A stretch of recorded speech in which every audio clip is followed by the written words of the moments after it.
শিলচৰৰ চিটি maternity private হাস্পতালত অঘটন। চিকিৎসক আৰু নাৰ্ছৰ অৱহেলাৰ বাবে ৰোগীৰ মৃত্যু হোৱাৰ ভয়ংকৰ অভিযোগ। যোৱা 1 মে তাৰিখে শিলচৰ ৰাংগিৰখাৰী চিটি মেটাৰ্নিটি প্ৰসূতি চিকিৎসালয়ত ডক্টৰ অৰুণ দেৱনাথৰ তত্ত্বাৱধানত সুস্মিতা ৰায় নামৰ এগৰাকী মহিলাই এটি পুত্ৰ সন্তান জন্ম দিছিল। কিন্তু 2 মেৰ পৰা সুস্মিতা ৰায়ৰ শাৰীৰিক অৱস্থাৰ অৱনতি ঘটিবলৈ ধৰে। ডক্টৰ অৰুণ দেৱনাথে সুস্মিতাক মেহেৰপুৰ গ্ৰীণ হিলাৰ্ছলৈ নিয়াৰ নিৰ্দেশ দিয়ে। চিকিৎসালয়ত ভৰ্তি হোৱাৰ পিছতেই নাৰ্ছিং হোম কৰ্তৃপক্ষই জনোৱা মতে যোৱা 24 মেৰ ৰাতি 1 বজাত তেওঁৰ মৃত্যু হৈছে। সুস্মিতা ৰায়ৰ মাতৃ শংকৰী ৰায় আৰু পিতৃ বাবলা ৰঞ্জন ৰায়ে কয় যে ডাক্তৰ অৰুণ দেৱনাথৰ গাফিলতিৰ বাবেই এই ঘটনা সংঘটিত হৈছে।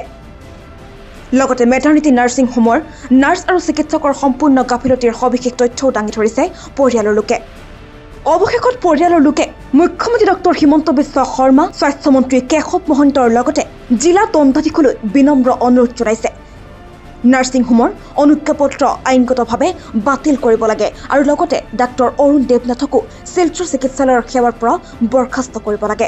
বাবলা রঞ্জন রায়, আমি গুয়াহাটি নিবাসী। আমার মেয়ের খবর শুনিয়ে আমি গুয়াহাটিতে আইসি 8 তারিখ। আইয়া আমি গ্রিন হিলার্সে পাইছি, খুব সিরিয়াস কন্ডিশন। আমি যা শোনা হইলাম সিটি ম্যাটার্নিটিতে ওর হয়েছিল, সিজার হয়েছিল রাত্রে, কিন্তু পরের দিন দুপুর 12টা থেকে ওর সিরিয়াস কন্ডিশন। কেমনে হয়ে গেল সিরিয়াস কন্ডিশন আমি তো কিছু বুঝি না। লাস্ট পর্যন্ত আমার মেয়েরে আমি বাঁচাইতে পারি নাই, বহুত টাকা খরচ হয়েছিল, বাঁচাইতে পারি নাই। একমাত্র অরুণ দেবনাথ ডাক্তারের লাগিয়া এই ঘটনা ঘটছে। আমি শিক্ষামন্ত্রী, স্বাস্থ্যমন্ত্রী এবং মুখ্যমন্ত্রীর জোরাত করে রিকোয়েস্ট করতেছি ইমিডিয়েটলি অ্যাকশন নেওয়া হোক, ওরে চাকরি থেকে বরখাস্ত করা হোক, তার নার্সিং হোম বন্ধ করা হোক। একটা লিফট নাই, একটা ইয়ে নাই, আইসিইউ নাই, কিরকম নার্সিং হোমে পারমিশন কই দিকে পায়? এটা একটু ডুপ্লিকেট কারবার করতেছে। এটা আপনারা ইমিডিয়েটলি করুন। প্লাস আমার লোকাল যে ডিসির আমি অনুরোধ করতেছি আপনি অ্যাকশন তাড়াতাড়ি লন এবং joint director of health service immediately action লন। নমস্কার, কুমারজিৎ দেব। আমি সুস্মিতা রায়ের হাজব্যান্ড। 4 বছর হয়েছে আমাদের মানে বৈবাহিক জীবনের। তে হঠাৎ করিয়া এরকম এতদিন থেকে আমি অরুণ দেবনাথ সারডে দেখাই আইরাম, প্রত্যেক বাড়ির টাইম কইরা যে সব কিছু নর্মাল, কোনো প্রবলেম নাই, কিছু প্রবলেম নাই। যেদিন 9 তারিখে তাই ডেট দিচ্ছেন যে তাই 9 মেতে তার ডেট আছে, কিন্তু 1 তারিখে আমরা তাই একটু প্রবলেম দেখা গেছিল দেখি আমরা লইয়া গেছি। তো তাই তখন আমি তাদের ফোন করিয়া জিগাইছি যে স্যার এরকম এরকম, তো তাই কুসুন আমি 10টা সাড়ে 10টার সময় আইমু ইয়তে নার্সিং হোমে, তুমি তাহলে লইয়াই যাও। তাই আমরা 10টা সাড়ে 10টার সময় তাদের লইয়া গেছি।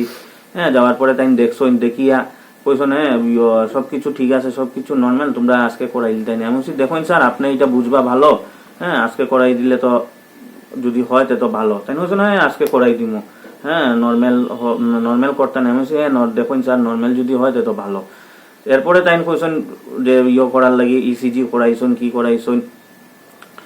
এরপরে 7:30টার সময় তাই মানে কইসন যে 7:30টার সময় তাই সিজার করবা।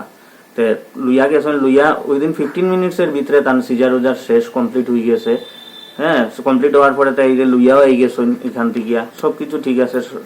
সকালবেলা হঠাৎ করিয়া, সকাল নাই দুপুর বেলা থেকে হঠাৎ করিয়া তাই মানে পর যে শরীরে অশান্তি করে করে, হ্যাঁ এগুলা করে তাই আমার দেওয়াইয়া নার্সে খালি মানে লেখাইয়া দেয় ইঞ্জেকশন, এগুলা আমি খালি আনি, আমি তো কিছু বুঝলাম না।